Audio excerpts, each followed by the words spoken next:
And thank you, Garry, for supporting us. And it's like, you know, we are, as a Nizami Gencer International Center, we are happy and extremely privileged, like, you know, to partner with World Academy of Art and Sciences for over the years. I think that it's almost 4 or 5 years that we are supporting each other. And especially during the pandemic period, which is like, you know, the most crucial and the most critical point where everyone's point and everyone's views are so much demanded. We are now working with World Academy of Art and Sciences to host a number of conferences, a number of the meetings online, where we are going to discuss about the issues which is critical for the human beings. And especially when we are on the next step, like to celebrate the UN 75th anniversary.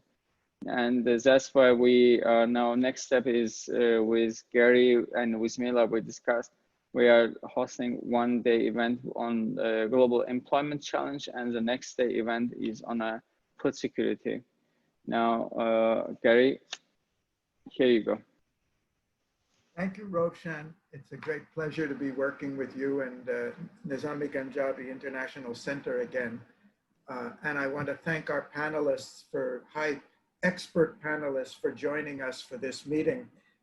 For the World Academy, this event, and we have another one coming up later today for panelists who are situated most of them in North America. This topic of employment and the global employment challenge is of critical importance to the world today. Though the newspapers are preoccupied, rightly so, with the day-to-day changes and developments in the COVID-19 pandemic, I think we're all aware of the fact that just behind that, we have tremendous pressures being put on the global economy, and particularly on the most vulnerable part of the economy, those whose livelihoods are threatened by the pandemic and the closure. And we're well aware that when the pandemic peaks, that the issue of unemployment will not be settled at the same time, depending on how long it is and how much is the impact and dislocation caused to the global economy. We can expect the problem of unemployment to be with us severely for much longer time. After the 2008 financial crisis in the US, it took 5 years for unemployment levels to come back to where they were before the crisis. And this is already a much more severe dislocation. So I think we're all aware of the problem. We're facing a confluence of multiple factors that are impacting on employment today at the global level. And the pandemic is only the most recent and right now the most severe of them. But we've been seeing over the years since the end of the Cold War, the return of neoliberal policies, weakening the rights of labor and the social protection for workers around the world.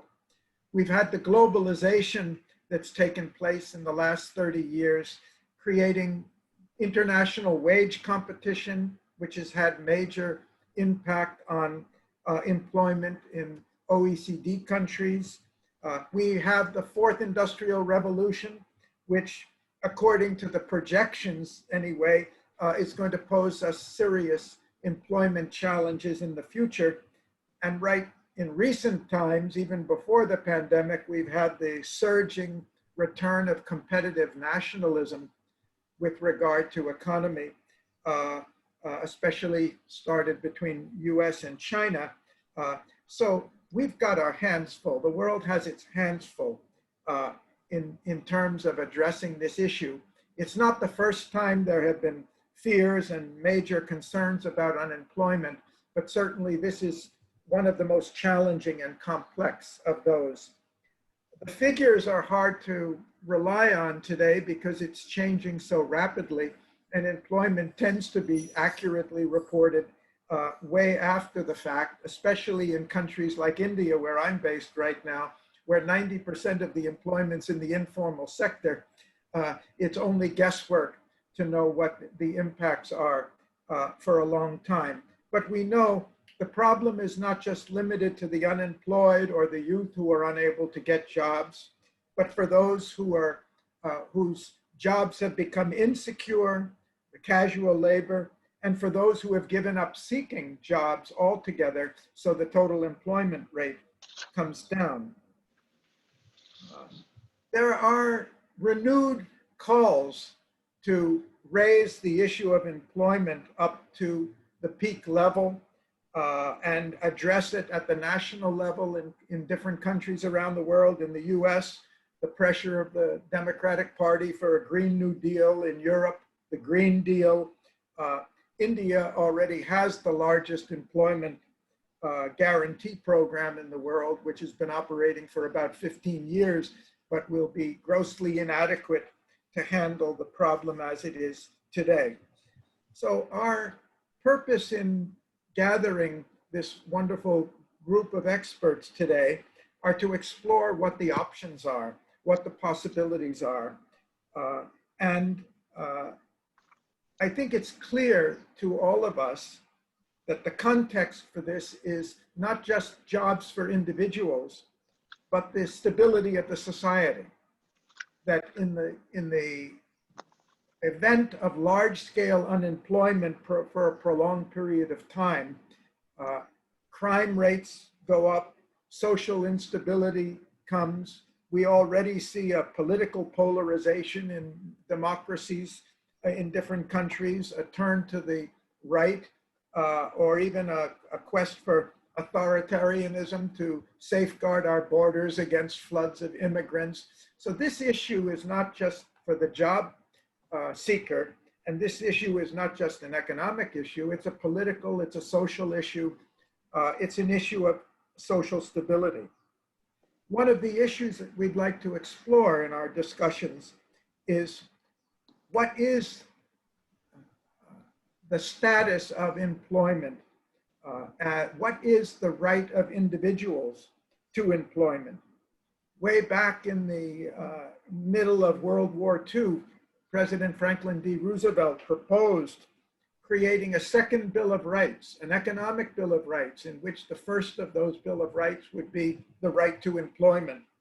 He passed away before the end of the war and before he could do that. But the US Employment Act of 1946, without making a constitutional change, did in fact say that the government has a responsibility. Articles 23 and 24 of the Universal Declaration of Human Rights also speak about and affirm the importance of a right to work. There's been much legislation around the world in many countries affirming the right to work, free choice of employment, just and favorable working conditions, protection for the unemployed. So the question is, does the right to employment come when we are able, when our economy is naturally able to create all the jobs we need for everybody, or is the right to employment and the recognition of it a precondition for really bringing about the changes necessary to ensure jobs for everybody? And this is a big debate within economic and political circles today. We know, according to the prevailing neoliberal monetary and economic policies, that there's an inbuilt bias towards technology-intensive, capital-intensive, energy-intensive investments. There's we give depreciation allowances to encourage more and more mechanization. We're still taxing labor as a resource rather than looking at the employment as a welfare and income generating measure. We are still giving huge subsidies for fossil fuel consumption. So the way the economy, the only reason I'm mentioning this is to bring to the surface that the way a market economy works is not necessarily the way it's working today. There are many other policy issues policies that are built into the way our system is working, which influence the number of jobs. There has been traditionally a strong bias of central banks, according to classical economic theory, that we have to allow a certain amount of unemployment to protect us from rising levels of inflation, the so-called Nehru non-accelerating inflation rate of unemployment. But nowadays we're seeing very low rates of inflation and rising levels of unemployment. Just recently, the US Fed Chair Powell admitted that the relationship between inflation and unemployment is collapsed, that there's no longer valid evidence of that relationship. So I'm just trying to flag some of the issues behind this. The question that we'd like to explore today, and I'd like to put it in an immediate context, the World Academy of Art and Science is collaborating with the United Nations office in Geneva on a project we call Global Leadership in the 21st Century. NGIC is one of our partners, lead partners in that process. And we're looking at catalytic strategies that can address the global social challenges today. So we're not here so much for an academic debate or a theoretical debate about unemployment, but we really want to talk about what can be done in the relatively short term to have an impact on what we know is going to be an increasingly challenging issue in the months and most probably years to come. So our emphasis will be less on the theory and more on the practice. And we're very fortunate to have a panel with practitioners who are engaged in the challenge of creating employment opportunities. So with that, I would like to welcome the panel and welcome all of our guest participants. At time permitting, we will be happy to accept questions from the audience as well. And I'd like to ask a series of questions. I would request our panelists to answer briefly, and I mean quite briefly, so we can complete a number of rounds in this discussion.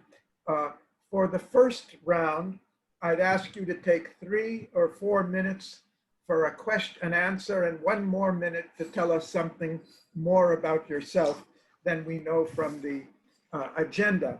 And if I may, I'd like to start with good friend and fellow of the World Academy, Zlatko Lagumdzija, former Prime Minister of Bosnia and Herzegovina from 2000-2002, and Deputy Prime Minister, Minister of Foreign Affairs for 13 years after that, up to 2015. Zlatko, wonderful to be with you again. Please, your thoughts. Thank you, Garry. Your first question, do you support the view that employment should be recognized as fundamental human rights? You wanted a quick comment? The answer is yes. The question is, how are we going to do it? How are we going to afford it? You can have a human right, I mean, the right for life. And you say you don't kill no one. So, I mean, it's very easy to, if there's a wish, and it's very easy to fulfill that human right. You don't kill people. But I mean, we are entering into the next stage of talking about human rights, that you have to provide the things. And this is definitely something we're entering in a time in which this issue is, in post-corona era, is going to be more and more complex. So going to your second question is, I mean, what are the policies that should be taken in consideration in order to fulfill that? I just want to offer you, let's say, some kind of changing the paradigm, not be talking about employment, but because employment is a tool, but I'm talking about goals that we want to fulfill in this millennium that is in front of us, which means that we should be talking about the conceptual changes that we have to support in order to have something which leads us to employment of the people who do want to be employed. So having said so, I would offer you 3 thoughts. First, I think that we have to talk a little bit more about the employment will be end result of the strategies and paradigms that we walk into as a mainstream paradigms that we want to fulfill. One is going further, you mentioned Fourth Industrial Revolution. It is offering us completely new framework. But before Fourth Industrial Revolution, that is based on technology, we have to see how to, let's say, explore the things that are on agenda in sense of changing the capitalism itself. One point is, we are talking now, very same people who, as Klaus Schwab and World Economic Forum, who are very big pioneers of Fourth Industrial Revolution. Last year, they had the Davos Summit committed to something which is called stakeholders capitalism versus shareholders capitalism, and versus stakeholders capitalism is a third type of capitalism, which we have in China and some other countries like Russia and so on and so on. So my first question is how to move to stakeholders capitalism.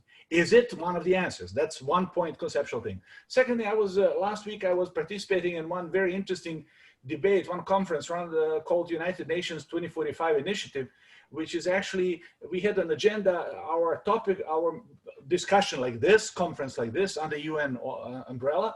I was pleased to participate with Vint Cerf, the father of internet. And he was actually the first speaker. I was having a privilege to be second speaker after him on something which is called the people-centered economy. People-centered economy versus task-centered economy, because current economy is task-centered. We have to produce the things. We want to produce, we want to make a profit and so on and so on, which corresponds very strongly with shareholders economy. Now, people-centered economy is, the title of the conference was the new artificial intelligence and internet ecosystem for work and life, which is basically speaking an extended version of the title of Vint's book, which is talking about people-centered economy. But compared to this book, this conference was adding to a people-centered economy, the new ecosystem for work and life. He was adding the artificial intelligence and internet, and not only to work, but talk about life. So my point, I'm coming to the third point, which is basically speaking technology. So we should be talking a little bit more about impact of technology, because technology is driving us to something which is, I'm just opening the issue, UBI, Universal Basic Income. And then we have to see, what are we going for? Are we going for utopian UBI that is going in direction of, let's say, machines will do everything and we don't have to do nothing, which is probably obviously not the case. But the second UBI is how to provide something which is a little bit over the minimum wage for everyone, so we can have some kind of also entrepreneurial spirit and people doing it. So ending in here for your short introduction is, I think I'm offering changing the paradigm, the capitalism itself, role of technology, and the third one, education. Education, because without proper tackling education, we are going to miss the opportunity to talk about these very things. Because at the end of the day, you're very familiar with it, Garry. I think we discussed last time when having a similar event, I used the fact that ILO predicted that as a result of COVID, we have 50% of 3.1 billion jobs today being jeopardized. Half of the current jobs are being jeopardized. At the same time, in 10 years from now, college educated kids are going to have about 85% of the jobs that don't exist today. So that's the reason why we have to bring in equation education. I'm stopping here. Zlatko, thank you so much for the rich content, brevity, clarity, to the point answers. Pleasure to have you with us. And just to add to your introduction, I spoke about your affiliation with the Academy, but I must also say you're on the board of NGIC and a strong contributor to both organizations. Thank you. Now, our next speaker, I'd like to call on Oliver Greenfield, convener of the Green Economy Coalition. Oliver, start off a little about yourself, about your Green Economy Coalition, so we know about it first. Okay, hello, good morning. Thank you for having me. It's Green Economy Coalition. It's a network organization, about 10 years old, some UN organizations, some NGOs. Okay, so I guess first question, do we support decent, purposeful work as a human right? In principle, yes. Similarly, the question of how. And I think I just want to back up, because for us, hopefully implicit from the name Green Economy is the sense that the context is so significant here. If you follow the UN process on climate change, and you accept that we have approximately 12 years to transform our economies onto a trajectory of 1.5 degrees. Now, deeply engage with that question, how? And you start to talk about completely changing our energy systems, transport systems, food systems, housing. You then start to say, for everybody, 6 or 7 billion people on the planet, everybody. And then you start to say, and that requires different financial systems, different investment systems, different monetary systems, different plans across every single sector of our economies and our societies in about 10 years. Hold that thought, and then you say, how many jobs does that create? How many new industries does that create? How much retrofit is necessary? How much employment is necessary? So when the Secretary General talks about, of the UN talks about a Green Deal for the world, he also talked about another concept. He talked about a social contract, a contract between society and this economic transition, explicitly about delivering decent work. And so the scale of the task is immense in a really short period of time. That's why people start talking about Marshall Plans, they start talking about engaging. And so with that as context, even if we want to have arguments about whether or not this is about state-led or business-led or market systems or state control systems, if we all accept the science and the scale of the challenge and the imperative of a 10-year horizon, we've got to get to work. Big time, bigger than ever before. And there are enough jobs in that transition for us to seriously aspire to full employment. Managing your ecosystems, restoring ecosystems, all of that as well. So even for rural poor, there is a new industry sector that needs to emerge very, very rapidly. How do you pay for that? We know that governments have got to come out of COVID with a stimulus package. We also know they have to come out with a policy suite to make sure we are less vulnerable to these crises. And so that stimulus pumps the direction of private investment. This is a balance. We don't see this as just moving from one financial system or economic system to another. This is state setting a direction, the direction of travel, the rules. That is an international agreement across governments. And then we start to see that leveraging in private investment for the scale of transition that's necessary. So I think that the policy instruments that are out there, we've done a lot of work on that. If you want to look at green transitions, have a Google of Green Economy Tracker, and we put down the top 20 policies that are around the world at the moment that actually exist in governments around the world. They're not fringe, they are being done by different governments, but nobody's doing the full suite of them. Redefine your measures of success, redefine your monetary and fiscal policy, redefine your sectoral policies, ensure that this has got social contract, inequality, direct poverty reduction within it, and ensure that your economy has a different relationship with nature and manages that relationship. So we've done a lot of work on that transition policy. It's a suite of at least 20, but there's probably about another 50 underneath. We have quite a few. We summarized it to top 20. So full employment is an aspiration, but it is also probably a necessity for us to get through this transition within a decade. That's enough from me to start with. Thank you very much. Thank you so much, Oliver. We're going to come back to a number of the themes that you raised so we can go into them in more in the second and third round. Thank you. Now I'd like to invite Henk van Arkel, the founder of STOR, a very fascinating, unique organization based in Netherlands doing some very interesting work. Henk, tell us a little bit about STOR and more of your thoughts on this issue.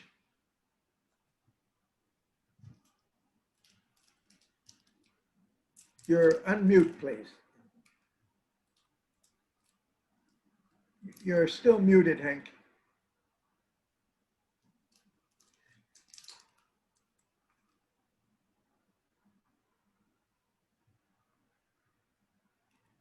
Sorry. Okay. STRO, the Social Trade Organization, is an organization that is based on the following presumption. In a game, let's say Monopoly, there are the rules of the game. So you earn something when you pass start, when you mortgage houses, you lose half, etc. If you change the ruling, you change the nature of the game. So what we are at is we have been looking what are the rules that are behind the organization of society. And Garry mentioned earlier on the tax system, clearly. Taxing labor and not nature is a very stupid thing. Another rule is money. And we've been focusing on the tax system 20 years ago, but lately, the last 2 decennia, we focused on money as the organizer of society and how the ruling of money can be changed. To be honest, we don't have a high perspective of top-down changes. So we've been looking for changes that can grow bottom-up. And in the system of money, there are 2 major elements. One is who's creating money and what is the impact of the kind of creation. Money is created as interest-bearing debt. So it means it forces people to produce more than they take out of society. And in that sense, it is a motor of compulsionary growth, which is of course clearly damaging the Earth's environment on a major scale. So we need to step to a way to create money, to introduce this organizing tool, which is money is, in a way that doesn't create a problem in the future. The other element is that money is to deal, to bring together production and consumption. So, you know, the traditional cycle, people produce, earn money and buy the production basically. Now lately after the introduction of computers in Wall Street, it's more, you earn more when you invest in speculation, which means that more and more money has been hooked up in the financial world, leaving too few money to buy production. This problem has been solved with credit. So you can add more money in circulation to compensate for the part that has been removing to the financial world, to the speculative area. But in the end, 2008, we saw that it's not possible to fill this gap with credit anymore. So then we started to work with quantitative easing. So we introduced money in another way in the market. And nowadays, again, leveling the state debts is the major way to do that. We have been investigating, testing, etc., other ways to do that. And since we believe in bottom-up change, we have been testing what can be done on the local level. And there are 2 things. One is to intensify the circulation of money. As you know from Irving Fisher's equation, so you have the volume of money and you have the speed of circulation. Now the speed of circulation you can manipulate, for example, with a negative interest. To enable a negative interest, you have to step out of the major the major financial world, because there a negative interest rate is not possible. But so we developed technology. We partly an institute that develops innovation, but partly a software company. So we developed payment software that can isolate money for a certain period of time. Such as we've been doing with money from local governments. They can say, okay, this budget that we spend, this part of the budget we spend this year should be isolated for, let's say, a year. and only circulate locally. So in the software, we put a date on that money and we put it in a specific payment system for the time being.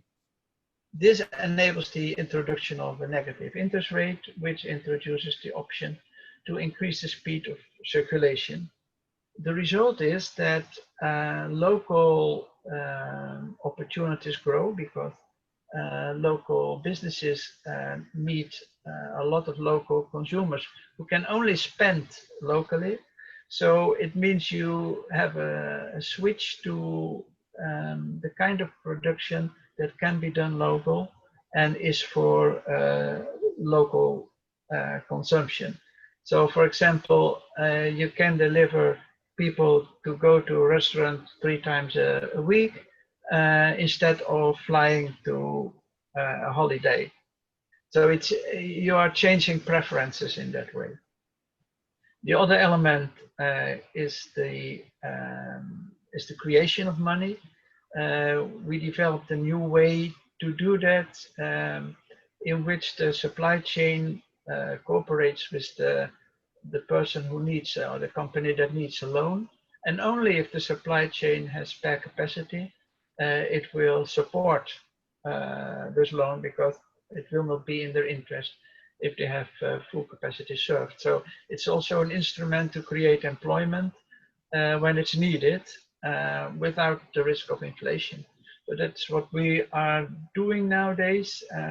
We are working with 5 regions or big cities like Barcelona, Rotterdam, etc., to implement this kind of policies locally. And we expect that, let's say in 1 or 2 years from now, the first results will show, and I think that it could be a major change in local policy governments, the policy of local governments. Great. Thank you so much. And we want to hear more about what you're doing at STOR, because I think these are very innovative approaches, and you've got a long track record. Now I would like to hear from Ibon Zugasti from Mondragon Cooperative, very famous, world's largest cooperatives, and also from European Foresight Network. Ibon, please. Thank you, Garry, and thank you to the World Academy, to Mila, Popovich for this invitation. It's been a great pleasure, and I hope we can do a small contribution to this wonderful debate. We are, as you know, the World Academy and the Millennium Project, where I'm taking part, signed a memorandum of understanding, cooperation framework 2 years ago, and now we are working together. And one of the issues where we want to work more is related to our research on the future of work and technology, which is totally related to this issue, because we are living in an economic system that is changing totally. And at the Millennium Project, we've been doing a long research already for almost 4 years on how the future of work could look like, and what could be the main 3 scenarios to 2050 on this future of work. So the starting point of the research is that we are seeing that we are facing the inevitability of new economics. We are seeing that the concentration of wealth is increasing. We are seeing that the income gaps are widening worldwide. And we are seeing something very important, that employment-less economic growth seems to be the norm. So we are seeing that even if we still have a strong economic growth, we see that there's not such a creation of employment like it was in the past. The return on investment in capital and technology is usually better than labor. And we see also, as it was mentioned already, that future technologies can replace much of human labor. And as a result of this, long-term structural employment is a business as usual or surprise-free trend forecast. So what can we do about this? We see that the business as usual scenario, it's already a very tricky scenario where unemployment could grow in a very dramatic way in the next years. We are seeing as a result of the pandemic that unemployment is growing globally, and the other point in our research is also how do we face this systemic change on a way that we not only create new jobs, but we create better jobs, because we are seeing that even if we still create jobs, those are not sufficient. They are not enough to cover the social needs.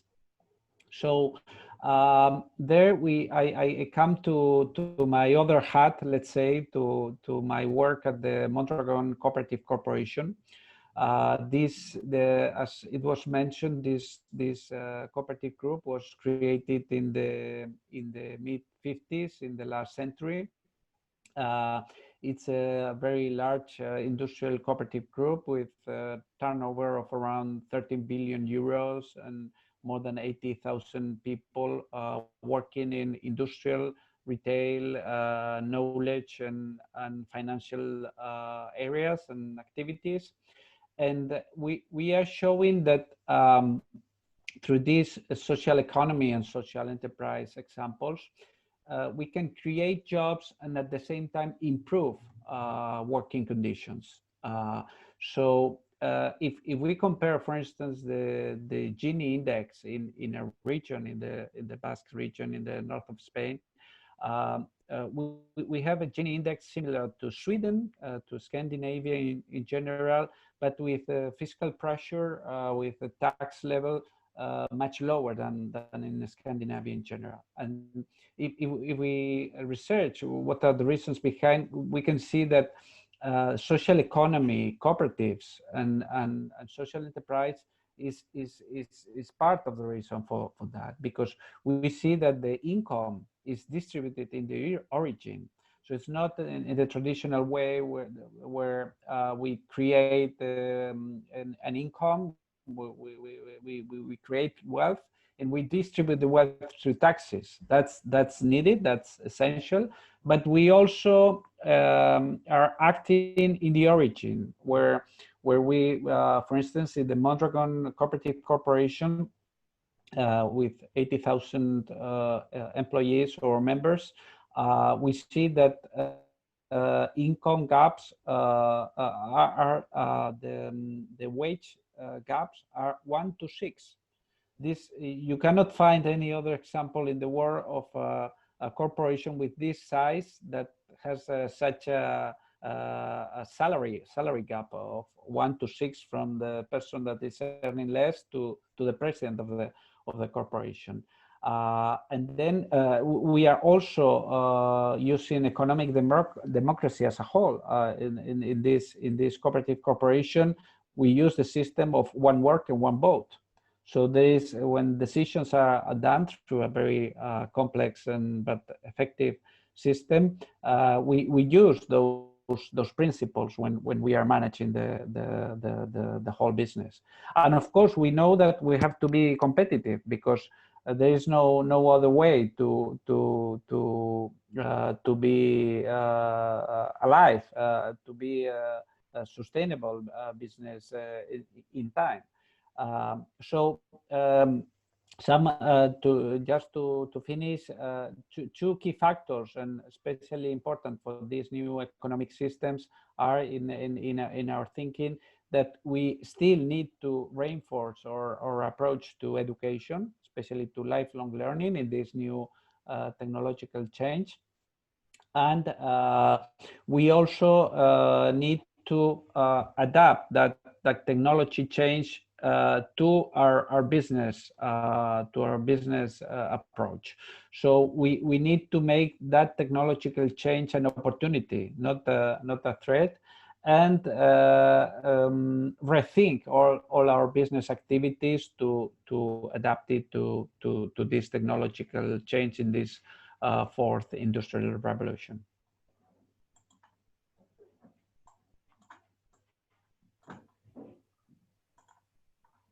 We cannot hear you, Garry. Thank you. Thank you, Ibon. It was wonderful. We're gonna come back to you and I want to hear more, have some questions for you about the issues you've raised.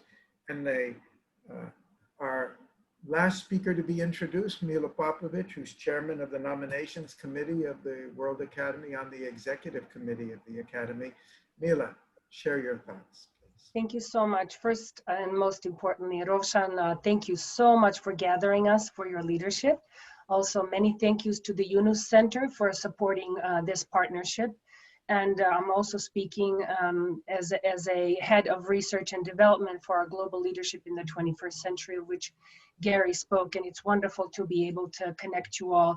I wanted to zoom out a little bit after listening to all of the colleagues and friends pointing out so many important aspects of this question. And in terms of answering the question, it's a resolute yes, that there's the notion of absolute human dignity tied to capacity to produce and to be creative that is fundamental.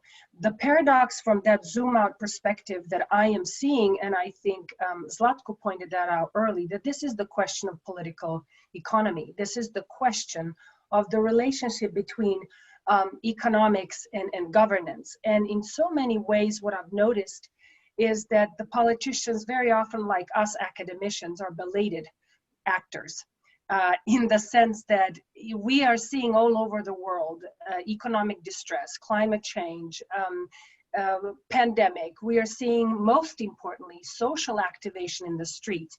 The people are constantly voting. The people are constantly expressing themselves and expressing that social force that they represent in the world. But we don't have the political economics orientation and regulation to support that as the foundation for collective action. So you have a show of social force in the street with no foundational support, right, to channel it organizationally forward. And then, of course, there's unrest and issues and more problems because we are not there and on the state-based level in a way that needs to greet the people and their needs in a certain way to channel, guide, and actually unleash more of it.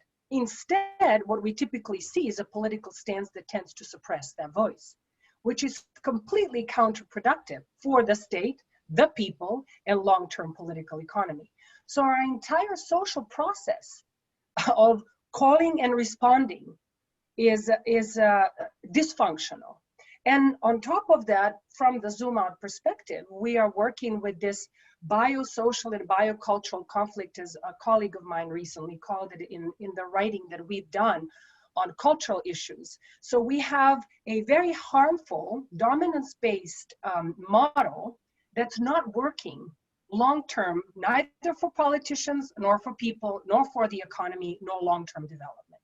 So that's a key issue, to be able to state and set the norm that this is indeed a matter of human dignity and a human right to be productive, to express yourself, to give of your gifts in whatever form that is, that's fundamental. From there on, we move into questions that so many issues that so many of you have already mentioned, and Ibon especially mentioned now, is what is the way to express that in the 21st century within the demands that we have, within the challenges that we're experiencing, and how agile and quick-footed we can possibly be to navigate this entire global terrain. How can we quickly reskill people?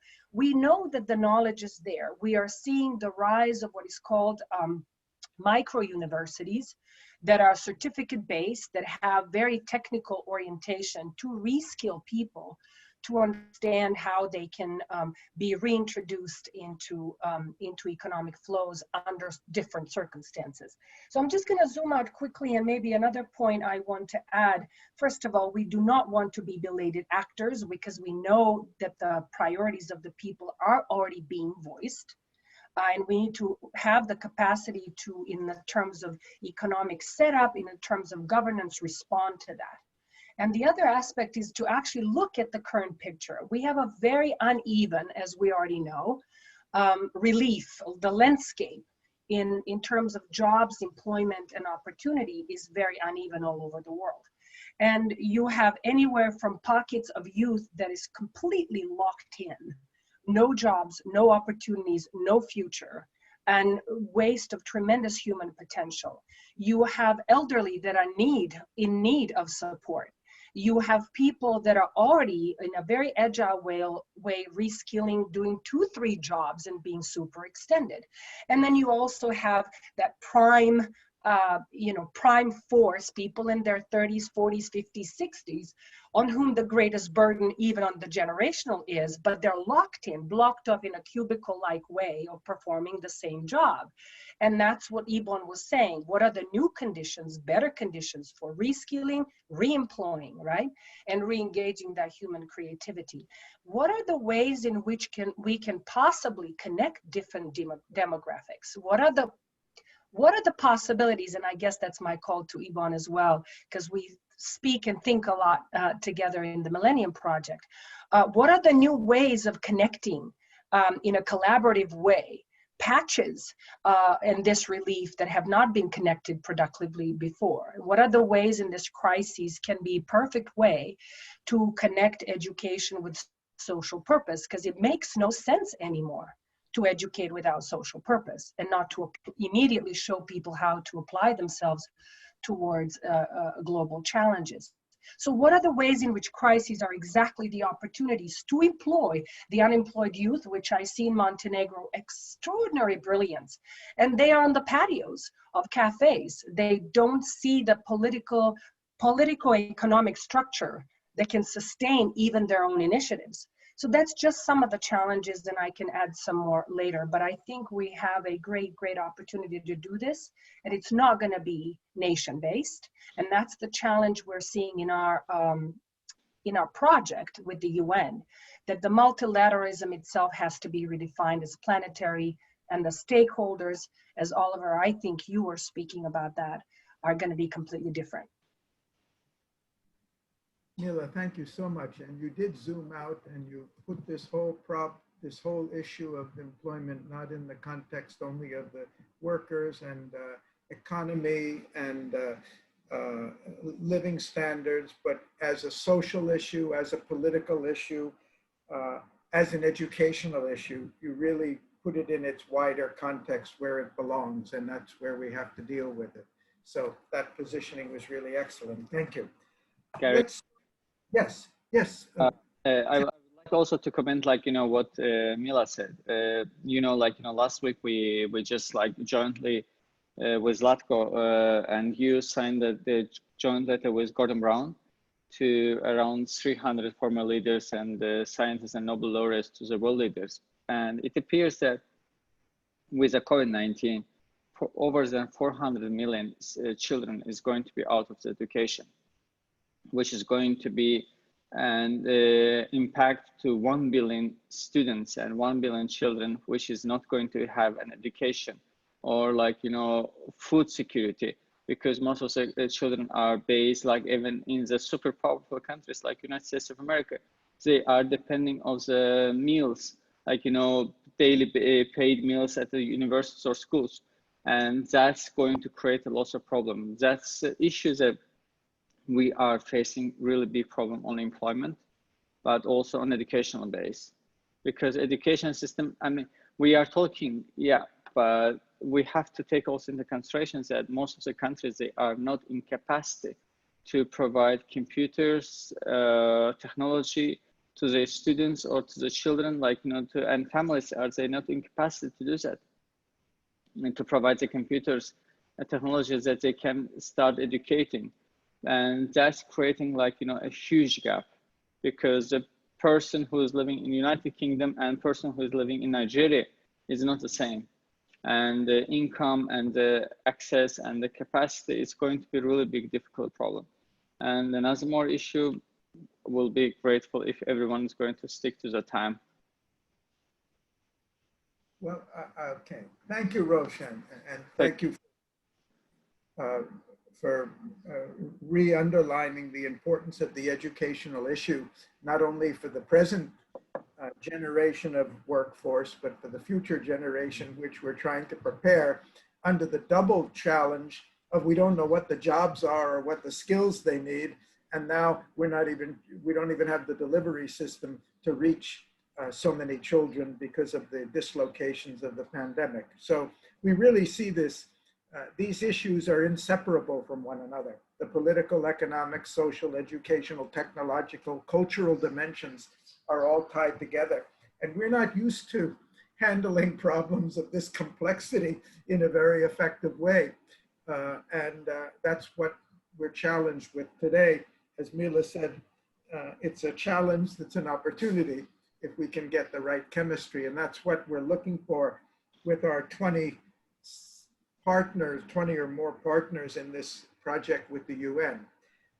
I'd like to go back to Zlatko for start a second round.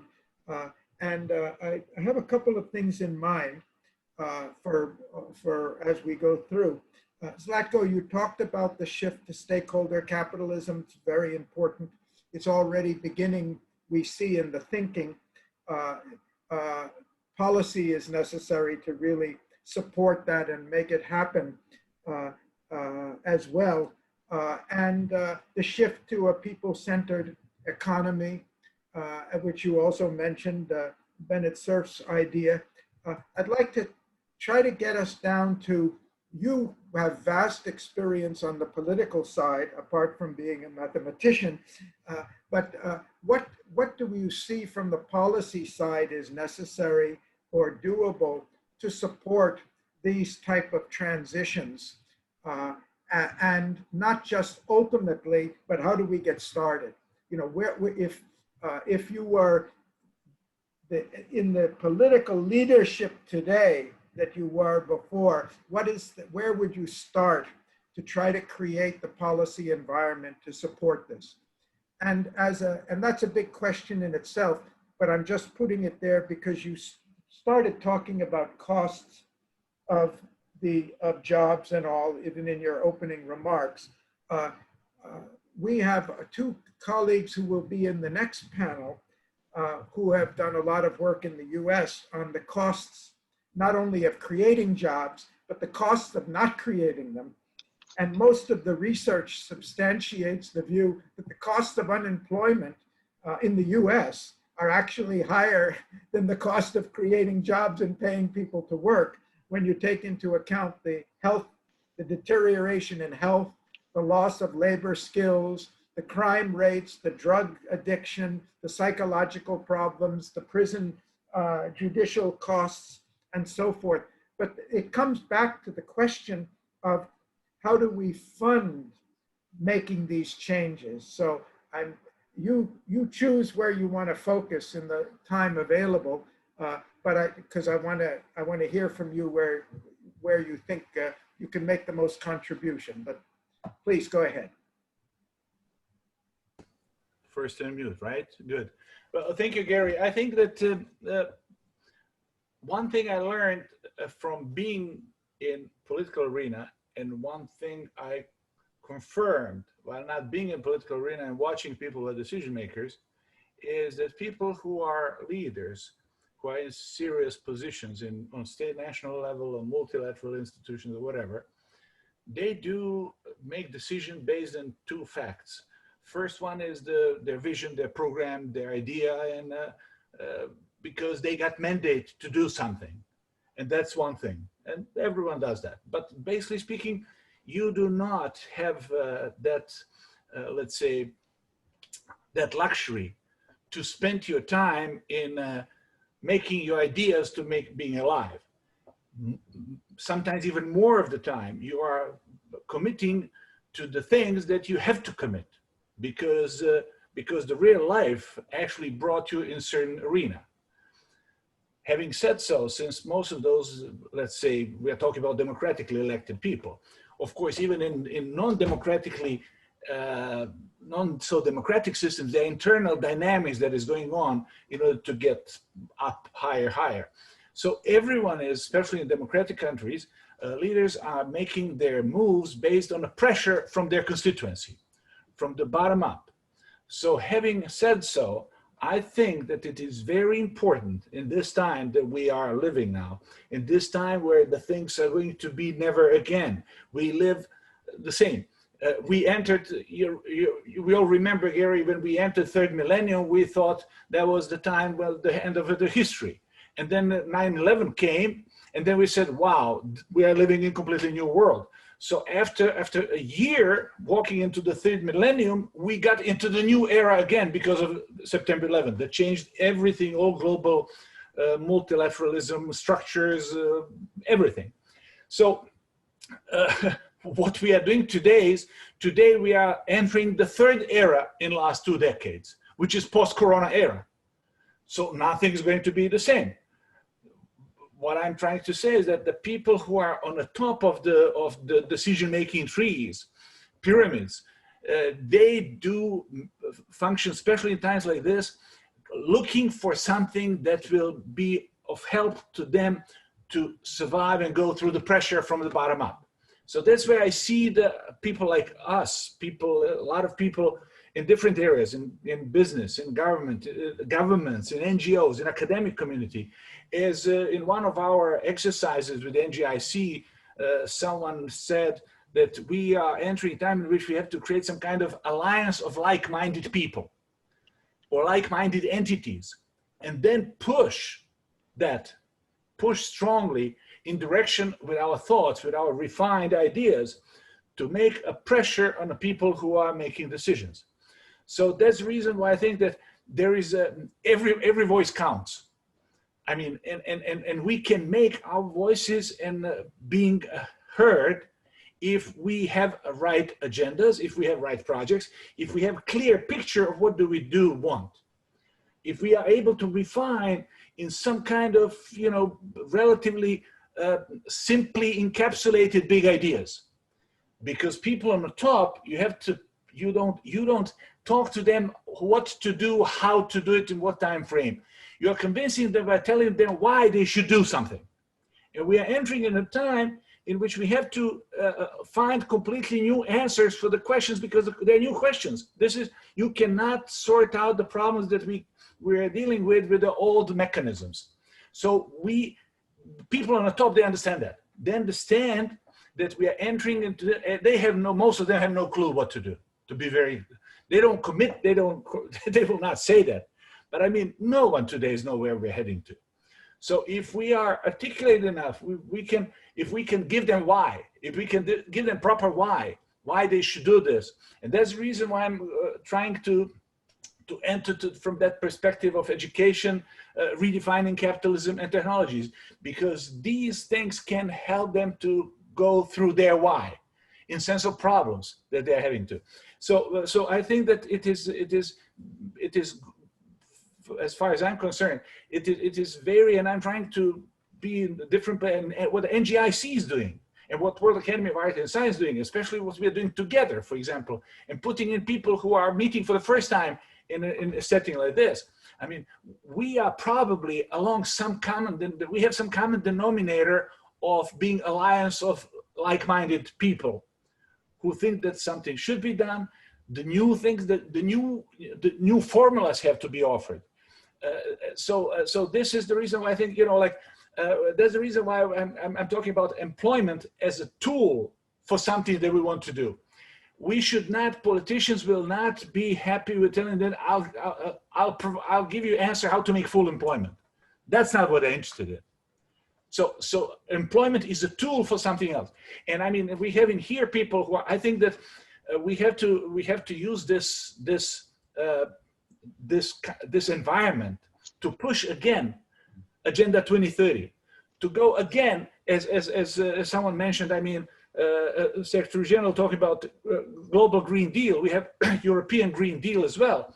And the good thing with the European Green Deal is this is one of EU projects that is, let's say, devoted not to only European Union countries, but also to Western Balkan, to neighboring country from neighboring country, because you cannot talk about European Green Deal inside Schengen area or Eurozone. There is no Eurozone Green Deal. There is no Schengen area Green Deal.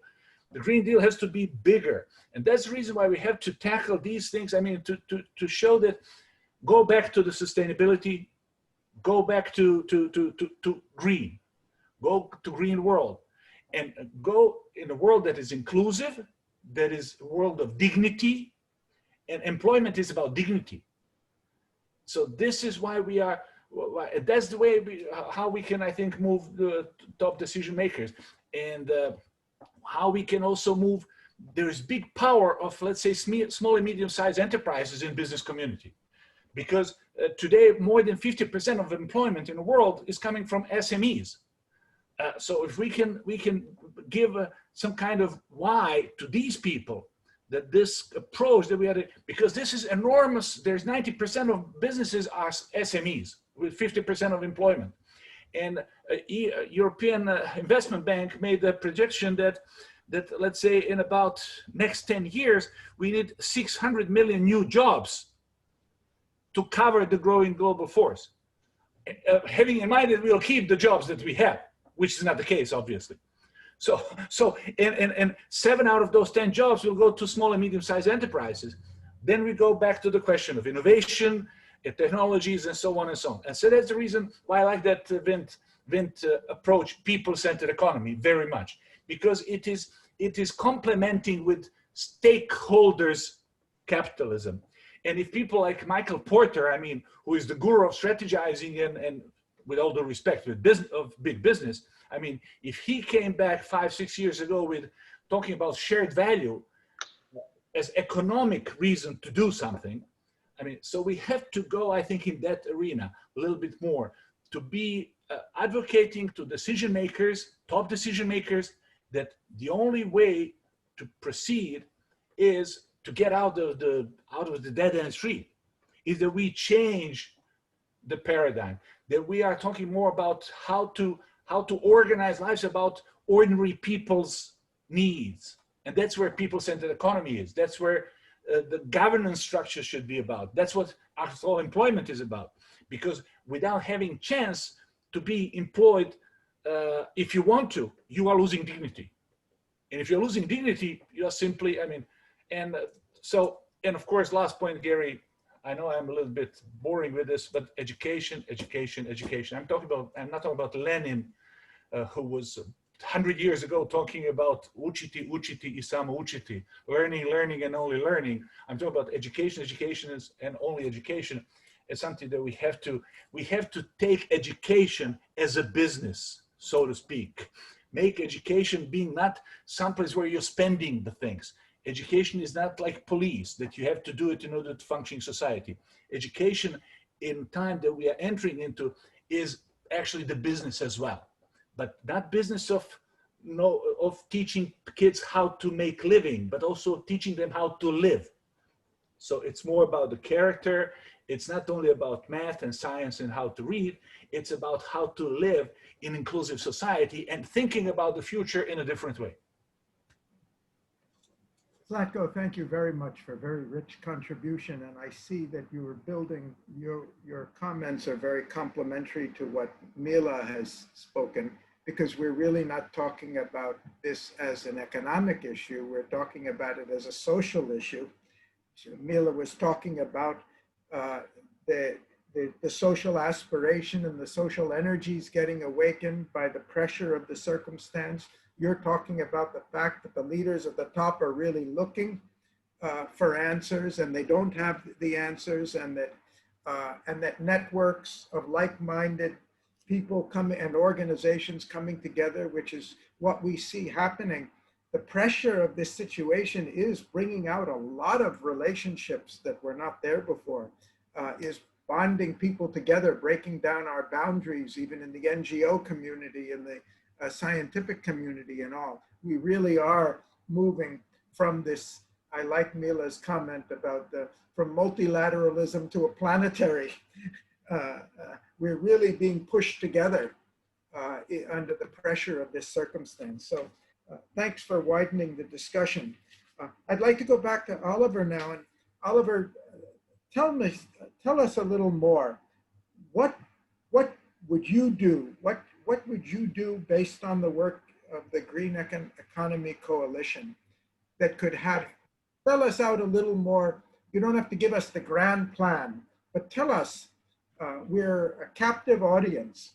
How do we address the employment issue, keeping in mind what would we do? What's the catalytic steps we can take that would have real impact on it in a way that is within planetary boundaries and addressing this critical problem that's the sword that's hanging over all our heads with the environmental issue.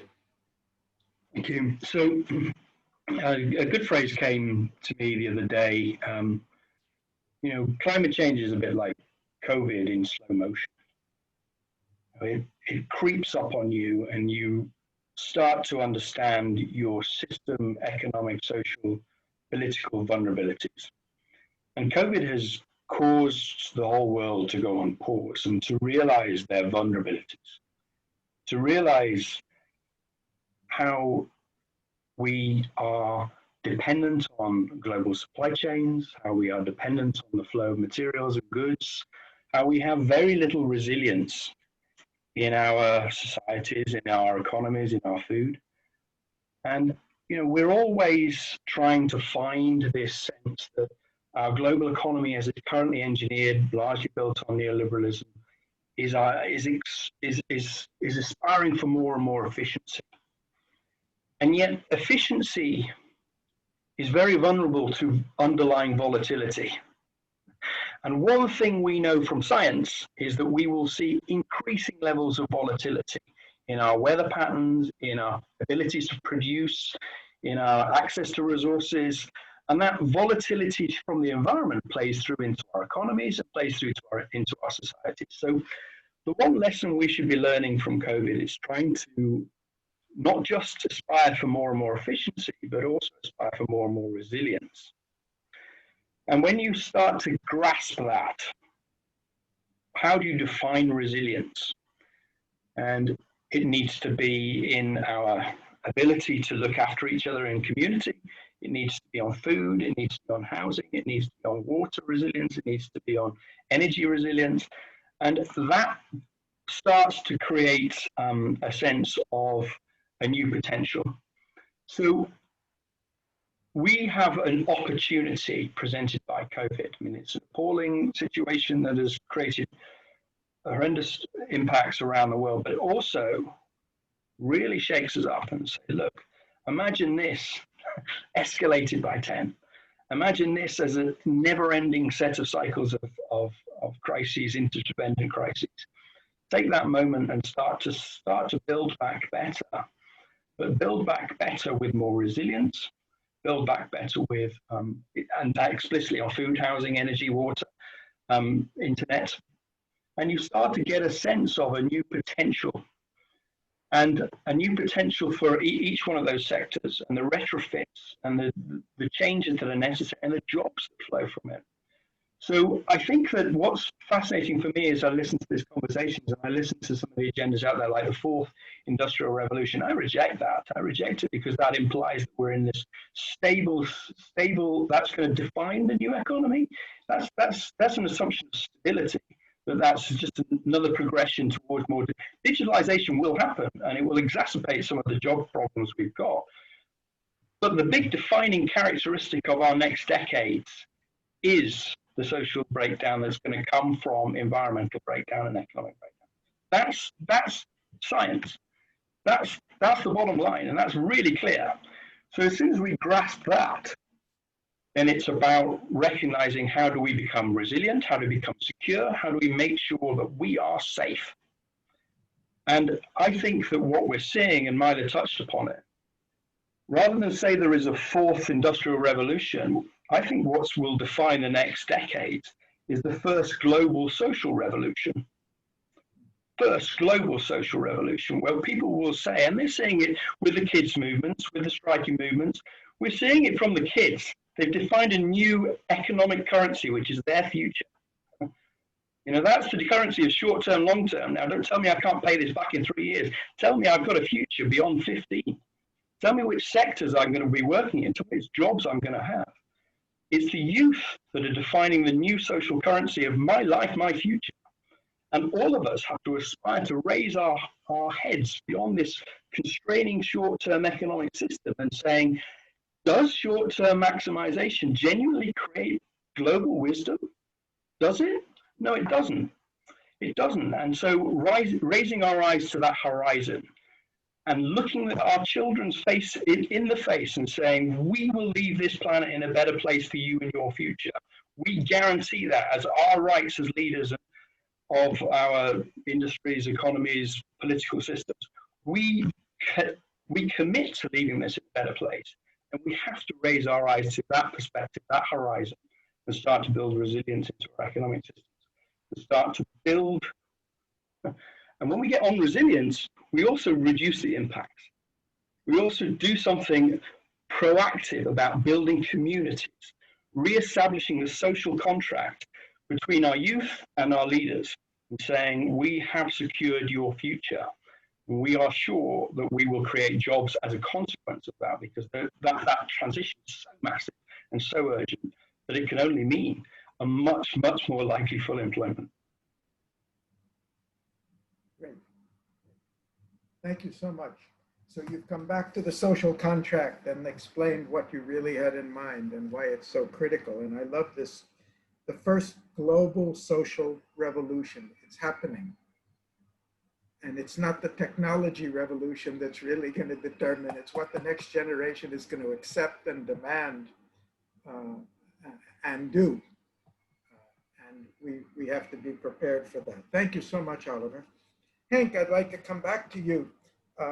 I had the advantage which these experts have not had so far, though I hope they have it, and that is to read your new book when it's ready, because so I know more of your thought than we giving you time to bring out here.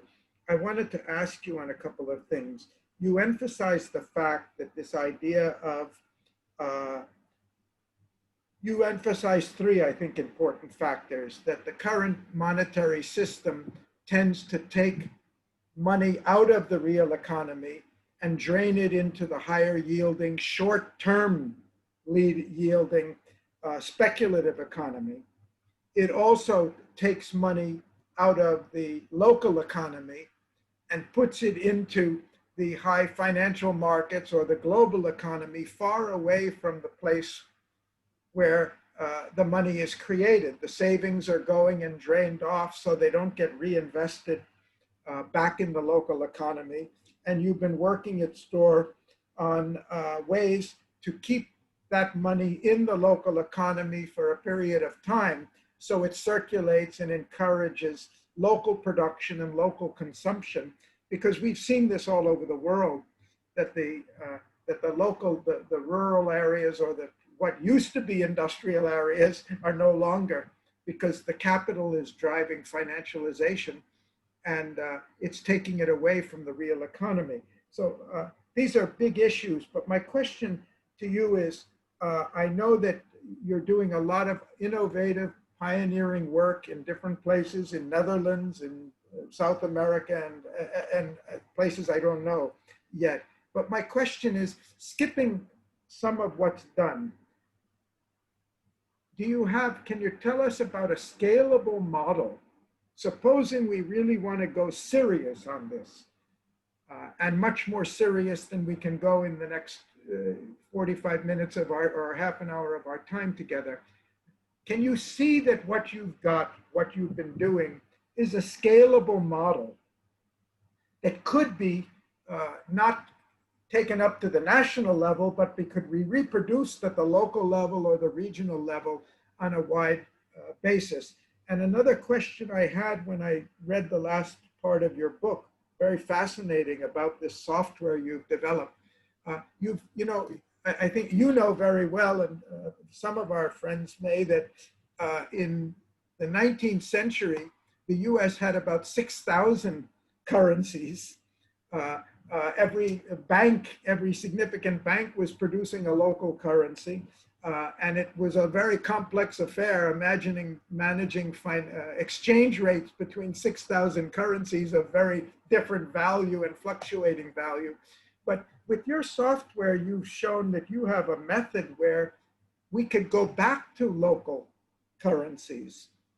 We could have that localization that was there originally and was there at a time when the Industrial Revolution was growing and the local communities were booming and banks were all local too. So I'm just wondering what's your vision of the potential of this, and if we wanted to start, how would we start on a big scale? What's the, what would we do if we want to have impact in the short term or near term? Thank you. Yeah, before I forget, I start with a little story on one of our projects we are involved in Sardinia. In the beginning, every entrepreneur asked, what's in it for me? So the focus was on their individual gain. And that's the starting point. So we offered them individual gain. Nowadays they earn, let's say, 25,000 euros more.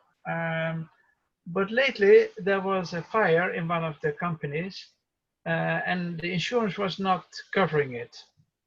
And the interesting thing was that the same people that initially only asked what's in it for me now said, okay, we experienced that we are a community and that we need each other to keep money circulating, to keep the economy running. So they donated the money to re-get this business back in service. And I think the key elements are, one, there should be a profit in it. It should be profitable for businesses to join, for small businesses to join. And at the other hand, it should create another kind of thinking. Because the thinking, you learn a lot in your daily life and experiences in the economy, creates a lot of the way you think. So this combination is what we are focusing on.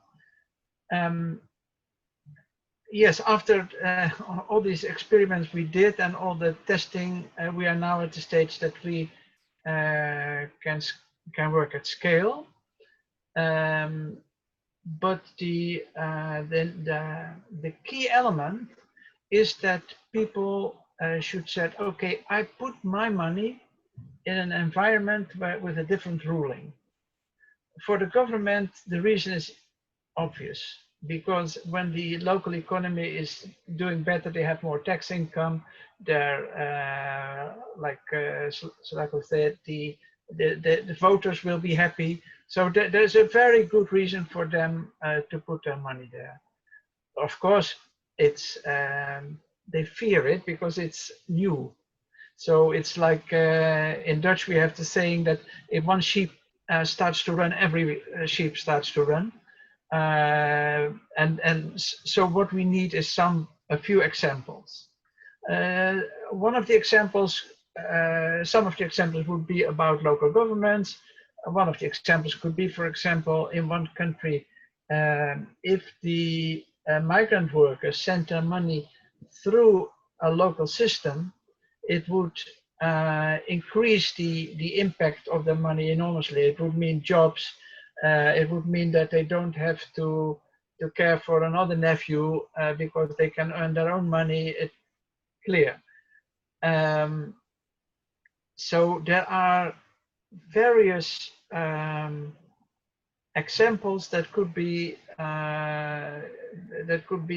working as an engine of a startup.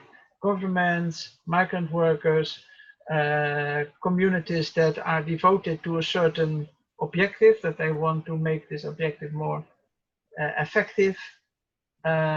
Because in the end, you earn more. And if you earn more, that's always better. And I want to be clear, if I would get paid in a local currency, I would hate it because I can spend it in less places. So I don't like that.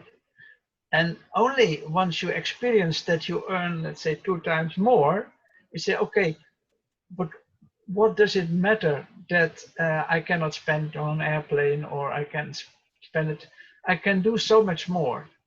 And only when they get this, when people experience this, they fully embrace it. That's what we learned from our project that we did until now. So it's always the first start is difficult, because also for example, in the political arena, you know that it's popular to buy local, to say buy local, but to use the buy local booster and force the person that you pay locally to spend it locally again is less popular. So it needs a government that is in the beginning of the period, that they have some more years, because only then the results will yield. If the elections are next year, if I would be a politician, I wouldn't do it, because I only get angry people who said, yeah, but I can spend it only in a few places. So this there should be a profit, but the profit takes some time. So what we do, for example, we provide for the people who get paid in the local currency, we provide a premium of, for example, 7.5% in the project we run today. So if you can spend it, which you can easily do when it's only part of your income, you can spend it locally again, it's very attractive.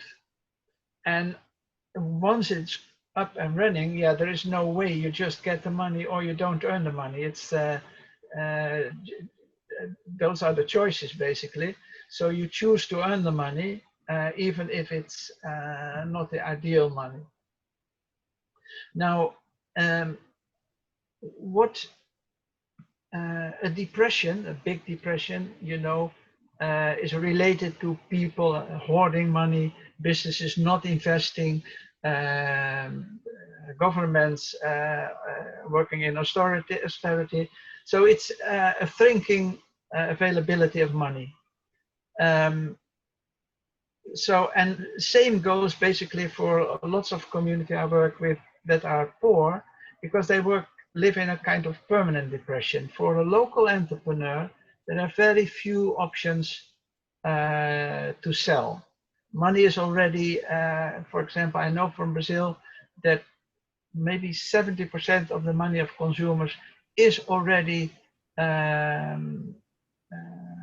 covered by, you have to pay installments for the white good they have bought. So it's, if you are a normal entrepreneur that provides a service or something that's more environmental friendly, you have no way to get into that circle, because you cannot say, okay, pay me in 1 year, pay me in 2 years. It doesn't work. So if the money would force you into that behavior, that would work. But if you, so that's why you should need investors who say, okay, I will invest, that they can, that you can buy, for example, a service, a course English, a computer course, and you only have to pay in 1 year. Then you can compete with the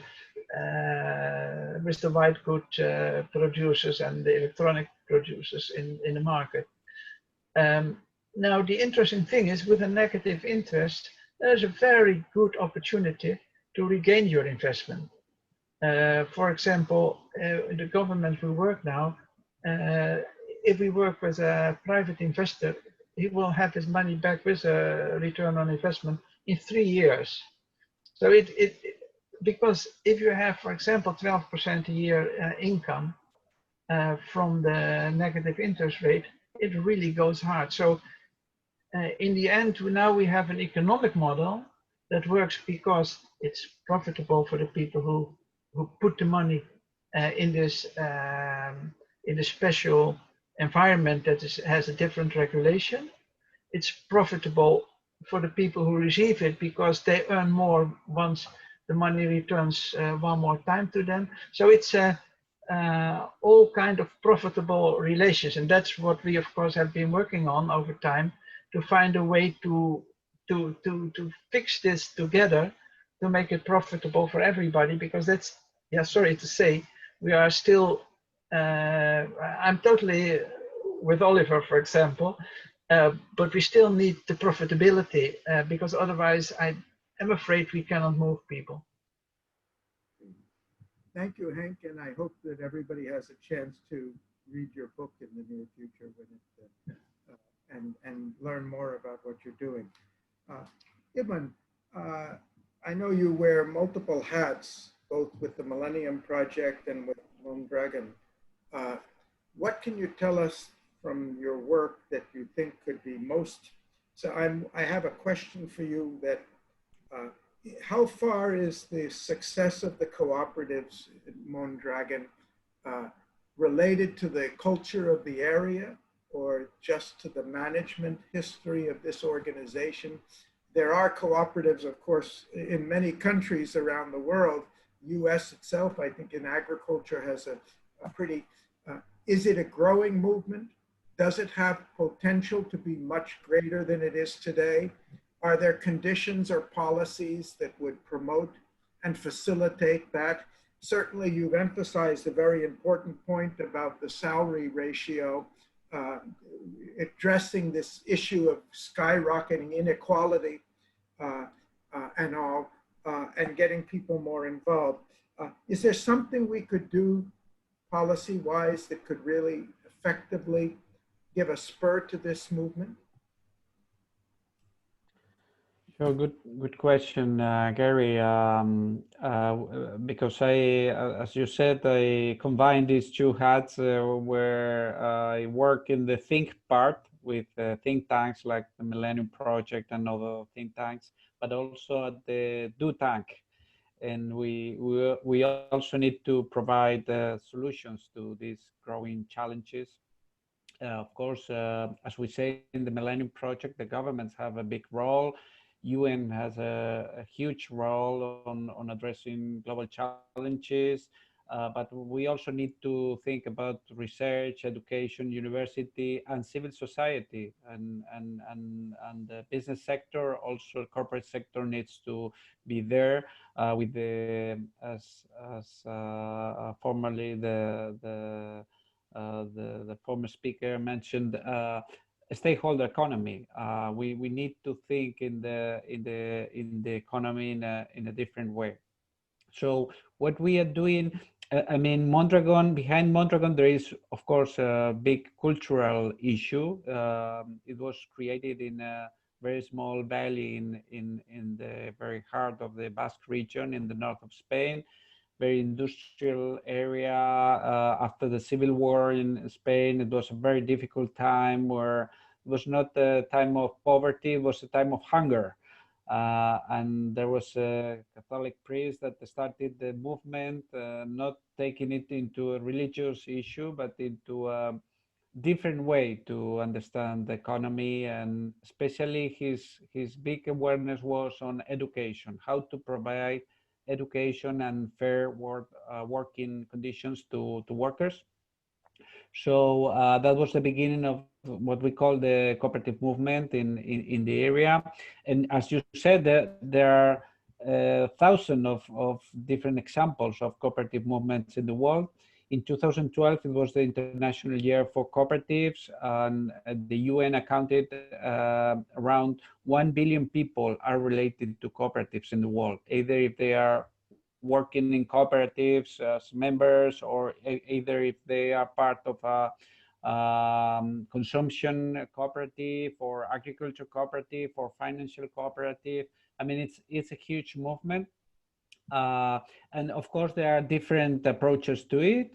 And we are working with different institutions and governments worldwide, mainly right now in the US and in the UK, there is a growing interest in this kind of social enterprise examples. And this is the amazing part of it. Even in cases like New York, that you can think about New York as the most business attractive city in the world. But still today in New York, you have districts like the Bronx, where you are talking about the poorest district, not only in the city, but the poorest district all over the one of the poorest districts all over the country. And even if they are so close to huge investments that you have in Wall Street and all over New York, they don't get a benefit out of it. They don't get an improvement in their social conditions, in their economic conditions in the district. So what we are doing is we are somehow transferring the Mondragon experience to their local area in New York, with the support of the Open Society Foundations of George Soros that you probably know. And what we are doing, we don't want to replicate the Mondragon model. That's not a good story, but because, as you said, you need to build your own model.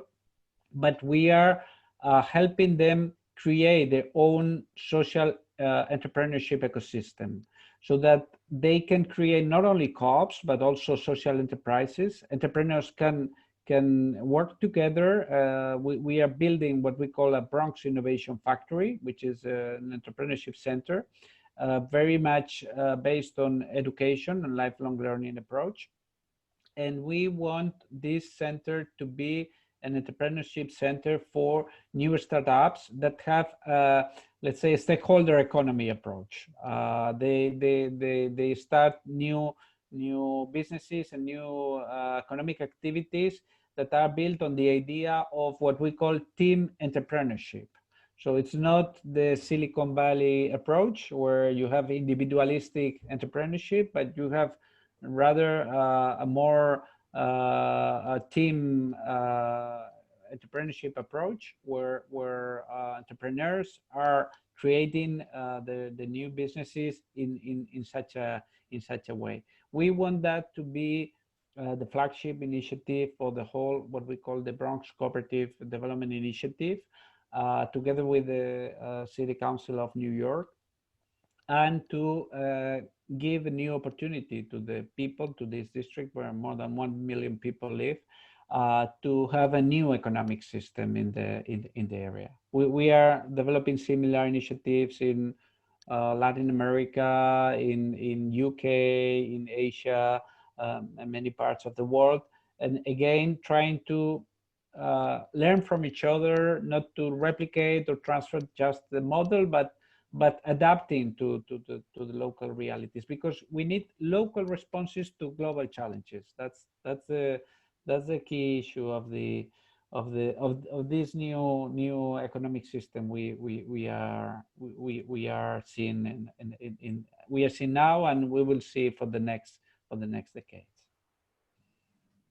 Sounds fascinating. We'd love to hear more about it, even learn more about the initiative. Really fascinating. Really fascinating. Mila, how would you like to reply or respond or add to what we've heard from our second round of panelists? I would love to listen more to the panelists. I might ask a couple questions or one question as a challenge. But first, I'll just really want to say hat off to every single panelist, and especially Ibon, what you just said, local responses to global challenges. And equally, we need global frameworks and global standards, new global norms to uphold the local responses with a context sensitivity. So if you have a global framework with global standards, which we have agreed on SDGs, but 5 years into the ratification of them and in the light of the pandemic, I mean, they are bound to be revisited already and revised, right? But to have that context, local context sensitivity, and to learn from local ways. I think one of the greatest examples here would be at the partner, the Yunus Center, which I think that's what Muhammad Yunus did, learning from the village ways on the global scale. That's exactly what we need to honor. And this is the conversation we need to have. I am going to put just a couple of terms on the table as part of a discussion, and then I would like to ask something, the panel. What we have seen, and I often in this conversation point to what I've been calling the M complex, a confluence of factors and forces that are determining the entire sociocultural setting that we're inhabiting and acting within right now. And that complex consists of a particular mindset, right, that defines our values, our beliefs, our goals. There's mindset, there's military, there's money, there's markets, and there's media. And why I call them a complex is apparent now. Once I list them, you understand they work in a coherent way to drive human development in a certain direction. My question has always been to evaluate next to these factors, what is emerging that can be the healthy counterpoint or that can counterbalance the direction these factors are taking us. And what I've seen, and that there's the rising sense of, in terms of mindset, of solidarity, of vulnerability, of sense of interdependence. I mean, I often mention the freshest example from the US, where you have people are not only distrusting, but in many ways detesting. It's a strong word, but that is exactly the sentiment that I've encountered all over the world, detesting the US establishment and its recent gestures. But the minute American people showed up in the street, everybody, and I'm talking about Brussels, Tehran, Seoul, I mean, think of those coordinates, showed up in the street. So people are rising in their awareness, and there's that counterpoint. In terms of military, the social movements are plenty there to mobilize an extraordinary humanity to counter that force. In terms of money, we're seeing increasing capacity to create your own currencies, digital currencies. And another addition to you, Henk, I see that the possibility is going to be to just local currencies. There's going to be domain currencies. So people within certain domain, not only local geolocality, but across professional interests will be creating currencies. And there's increasing capacity to do that. And of course, in the blockchain, in the increasingly improved decentralized way. In terms of markets, we know that there are bargaining markets and local markets that are trying to rise in that sense, as well as new industries.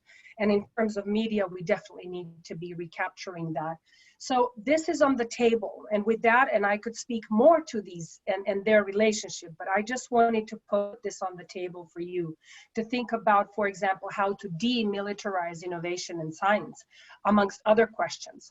So in terms of these factors and their confluence, their powerful complex power, what would be, this is a game, a challenge game to all of you. If you were able to affect things single-handedly, which none of us can do, we know it is about the collaboration and partnership and coming together. But if you're in a position of power, then with your own authority, you could move fronts. What would be the 3 immediate things that you would do to open the gateway for employment as a global right and a global security? Mila, I think this is a great way we'll go one quick round, but before we do that, Roshan, would you like to contribute at this point? Okay. Then let's go one quick round. We have about 15 minutes left, just a couple of minutes each. Mila's given us a lot to think about. 3 questions. You want to repeat the question just again? The 3, I'm limiting it intentionally because it's like it's an exercise of not being able to filter, but having to pull out the tools that you already have. Meaning, if you could do it single-handedly to move fronts, what would the 3 actions that you would ask, or 3 decisions that you would make immediately to open up the gateway to the possibility to secure employment? What are the immediate things with long-term effect that you can see? What do we need to do now? shall we just follow the same order, Zlatko?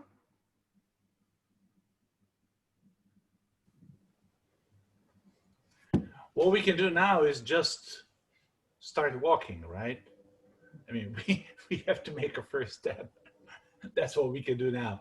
But if what I from this exercise, intellectual exercise, I think that we can talk about what we can do, us, and we can do, and now and tomorrow and day after, promoting this type of culture, the culture of having people talking, being together around the issues that are relevant. That's what I call alliance of like-minded entities. And maybe as you were talking about, Garry, multilateralism, and Mila was talking about planetarism, I'm offering you a third word that is corresponding with that type of alliance of like-minded people. And that's what we think. I think we have to promote that culture. I call it multi-stakeholderism. We have to promote the way of thinking that is including as many people as possible, because no one is as smart as everyone.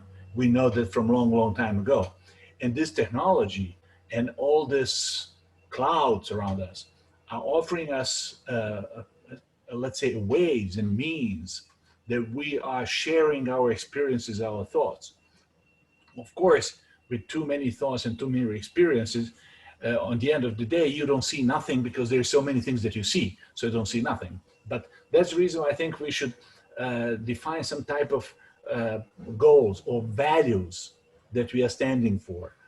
As far as I'm concerned, I think one of the goals that we are going for is a society that is more inclusive, that is more tolerant, that is a society which was based on this Nizami Ganjavi philosophy from 12th century, and that our Nizami Ganjavi International Center is organized about dialogue, tolerance, learning, and understanding. So what we have to do, I think, more is to promote some kind of multi-stakeholderism based on those four principles, that we have to a little bit more have a dialogue, and we have to be tolerant to each other in this world that is full of tensions, of every type of tensions. We have divided countries inside the countries, and we have countries that are divided because the leaders are using those divisions along different. So today the world is not confronted on left and right ideology wise. It is more confronted on segregated versus shared society. It is more confronted about exclusive versus inclusive societies. So I think we have to work together and promote this spirit of shared societies, societies in which we are having more dialogue, in which we're more tolerant to each other, if we are constantly learning and we are trying to understand not only ourselves, but understand others. And that's what I think the process of, and that's what I see the role of World Academy of Art and Science as well as NGIC, and what we're doing in here, some kind of multi-stakeholderism model of functioning and putting together people along the same line. So Mila, what we should do now, we should start working, thinking, talking, and walking along these principles that we're talking about. I don't see silver bullet exists only in Garry 19th century Western movies, right? That's where you can have silver bullets, and if a silver bullet was ended in 6,000 silver bullets and coins or banknotes, that's gone. Great. Thank you, Zlatko. Thank you. Oliver, last thoughts. Okay, three things. I actually see some hope in this. I think that the Europeans have set a trajectory in the Green Deal. I think that it's a possibility that the Americans, with a change of leadership, may also do that. China's got eco-civilization. There's some challenges, current challenges of backsliding, but effectively a global Green Deal with, as Mila has pointed out, an architecture of transition, the new rules in trade, new rules on tax enforced.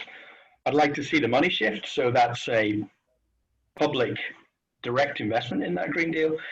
I'd like to make sure that we close some tax loopholes, and anybody that's got their money in offshore either gets 3 months to put it into the Green Deal investment or loses it. And then we start seeing some private investment directed towards that transition, which is very clear, which is 10 years. And then I'd like to, so that's global Green Deal, the money shifted, including tax. And then I'd like to see on a national level, citizens' assemblies, which kind of picks up Zlatko's point of multi-stakeholder engagement. So this is a citizens' assembly to track that transition, to hold it to account, and it should be populated with quite a few youth in there, so we can have some real, no sensitivities to politics, just their futures. And that's how we would evaluate the ongoing, open, transparent assessment of that commitment and of those previous two things. They're my three things. Thank you, Oliver. You delivered quite emphatically. Great, direct. Henk. Yes, my first reaction is on Mila's said that you can also indeed make a currency, for example, for a community who is suppressed. Let's say all African American people joining such a community. It's possible. And the other thing that I would like to pick up is Ibon, you are working in New York. I think this could be a very interesting project to see if you can combine it with more making money more effective. And especially, I know that the vice mayor of New York is a former Harvard professor who might be interesting in this kind of ideas on his, as far as I know, his way of thinking, let's say. And of course, an example in New York, yeah, that's the fastest way to spread a message, I guess. Great. Thank you. Ibon. Thank you, Garry, and thank you, Henk. And that's a great idea. We work closely with the Deputy Mayor Phil Thompson, who was a researcher at MIT, and he's a person that knows very well the cooperative movement, the Mondragon experience, and so on. And he's a deputy mayor on strategic initiatives, so he should be the person leading this kind of big changes in such a large city, not only with economic system, but also with smart mobility and many other big transformations. But I mean, it's difficult to pick an initiative or something that is going to be the change maker. I mean, Mila knows it very well in the Millennium Project with this Future of Work and Technology 2050 project. We have defined hundreds of strategies that we should address globally and locally. So we have many things to do in the next years. But if we have to pick one, I would say that there is a lot to do on what we call responsible public procurement. I mean, I think governments and public administrations at local level, at regional level, at national level, the UN, the global system, there are so many things they can do to change their procurement into something that is more responsible in terms of environmentally, socially, even from the innovative point of view. And there are many initiatives that are being pushed by Social Economy Europe, which is the umbrella organization for all social enterprises in Europe. Also in the US, globally, the UN is also pushing a lot on this. But this could be something that could make a big change on the economic system. And there are very good examples with the big cities, but also with, I know a case in the UK with the city of Preston, that has a very, very interesting approach to responsible procurement, and they are trying to create a social enterprise ecosystem through their contribution from the city procurement also. So just one example. Thank you, Ibon. Mila, comes full circle to you. I would like to turn the tables on the moderator.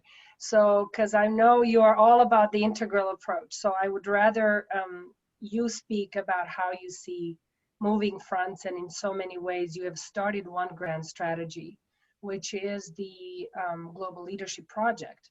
That is the strategy. It's a Solomonic solution where you actually go out there and find all the brilliance in the world to come together. That's what I guess Zlatko was pointing to, and say what do we learn together, and what is the new process of social learning that we derive out of this in order to build a new social architecture. And it definitely is not going to be just nation-based. It's going to be across different demographics, across different disciplines, industries. It's going to connect generations, industries, regions, different interests that way. So I think in that sense, we've tried to organize the project across those domains in a cross-sectoral way. And you have started one of the grand strategies, so I would rather you speak of the integral approach to do this. Well, you really turned that right around, pointed it at my head. Good for you. I appreciate it. I like that. Well, what I really resonate with was coming from all the speakers, which has been so long lost sight of, I think, in economic and policy discussions, is the recognition that it is society that's going to ultimately determine this. The power is with the society. The structures are too rigid and fixed in the political structures, and the economic structures are not going to move unless they are forced to move by a rising social pressure. And COVID is helping us to generate that kind of pressure. So I think we're really, you started it, Mila, and you know it's a deep conviction regarding the global leadership. The global leadership is not a question of who's going to come in on the white horse or with the silver bullets and save us. It's not going to be an individual. It's going to be a change in thinking, a change in values, a change in the way organizations function. And all of that's going to happen only when there's sufficient pressure from below, which is what we see and feel happening now. So in that context, I'd like to answer your challenging, provocative question in a very conventional way for a reason. I thought about the three.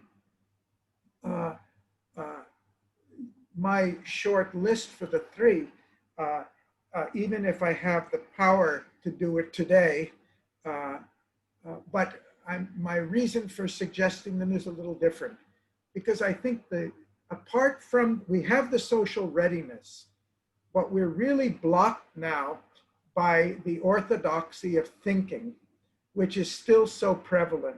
It's prevalent in our governments, it's prevalent in our central banks, for sure.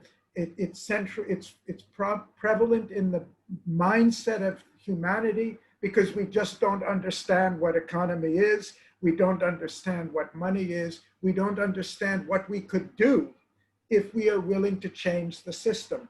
So a short 3-point answer designed to say that with the will, we can change the rules and we can make it go very differently, and we don't have to begin from scratch.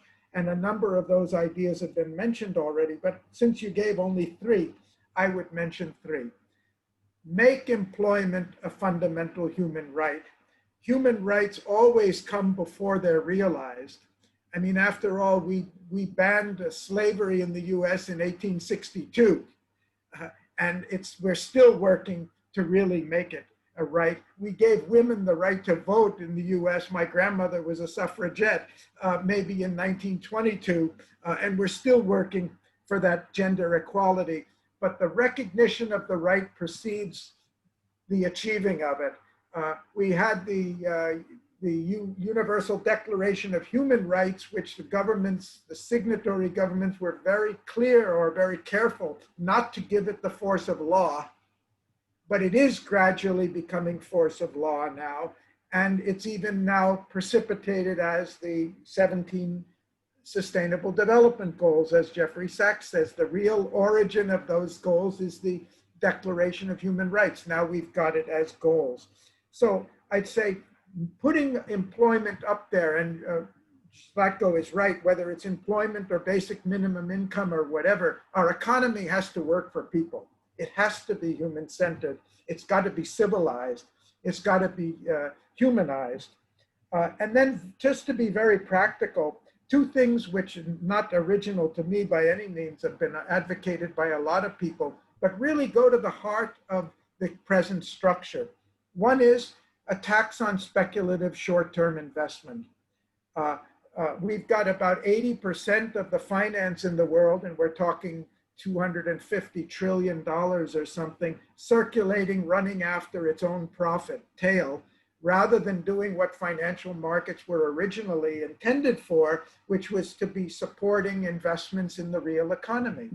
And the fact is we're generating more and more surplus money that's not going back to the consumers except as debt because of the way the tax system. I'm saying it not because I expect that to happen tomorrow, but because that one change within the market economy, without changing any of the rules of economy, would drastically change behavior.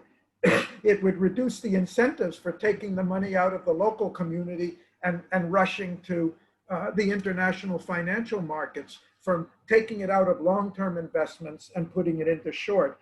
And my third one, which is well documented and I think very sound, is shift the tax. We're taxing now employment as if it's a gift, rather than recognizing employment is not employment is giving people their well-being. It's the right to vote in democracy. We should be subsidizing employment, not taxing it. And we know where to get that taxes. We tax the fossil fuels and the carbon to stop the very thing we have to stop in order to meet the goals that Oliver's been talking about. We've got to change the rules and change the balance. We don't have to change the market economy. We simply have to change the incentive structure. Instead of the subsidies we're giving to fossil fuels, we tax the fossil fuels, we tax the carbon generation, and we incentivize the creating jobs, which is for human welfare and well-being. And I think that shows that solutions are available. What we need is the political will, and we know it's not coming from our leaders because our leaders are followers. We've got to change the thinking, and that's going to be done by releasing the energy from below, the way we've been discussing today. So I'd like to thank all of you for a very, very stimulating, productive, fascinating discussion. Those who have the time and patience, please join us for the next. We're going to have another one, a very interesting one with another group this afternoon, but in any case, we will be sharing it with you. And I want to just emphasize that we are looking for those catalytic initiatives. Even you mentioned 100+ from Millennium Project. You know, we want the nominations from all of you. I wasn't just asking to trigger a question. We want to know what you think can be done now to start. We don't have to have the ultimate solutions. We want to demonstrate that we can make an impact now in a time when there's a leadership vacuum, at a time when national governments and political parties are defending themselves.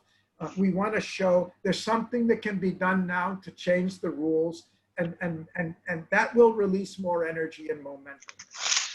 Thank you all for joining us. Rovshan, back to you. And thank you for hosting this wonderful discussion.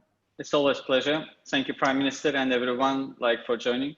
And I think that that's the most important part of this discussion is when like-minded people, as Zlatko mentioned, like-minded people are gathering and they are bringing their thoughts and how they see the envision the future is going to be. And it's also like, you know, overcoming with the fake news, or it's because it's also like publicized in Facebook online, and more and more public is available to be to see and to hear this discussion. And that's why we are happy to partner with the World Academy of Art and Sciences, and I'm sure that it's going to be continuous activities. Thank you, Rovshan. All the best to everybody. We'll see you very soon in another forum. Thank you. Take care. Bye. Bye.